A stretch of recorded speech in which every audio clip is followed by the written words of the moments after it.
Imagine being so obsessed with poison that you'd use your own family as test subjects. In 1960s London, that's exactly what 14-year-old Graham Young did. While other teenagers were reading comic books, Young was studying toxic compounds and turning his home into a lethal laboratory. But what's most chilling isn't just that he poisoned his own family.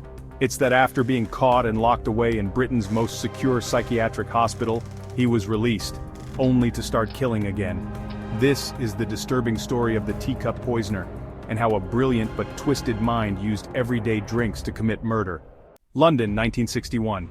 14-year-old Graham Young seemed like any other chemistry enthusiast, always reading, always experimenting.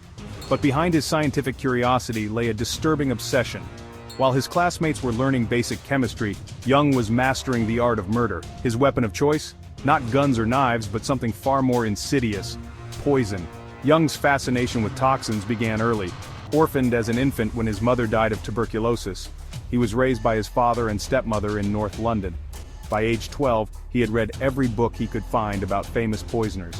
He was particularly fascinated by Dr. Hawley Harvey Crippen, a notorious murderer who had poisoned his wife. But Young didn't just want to read about poison, he wanted to experiment with it.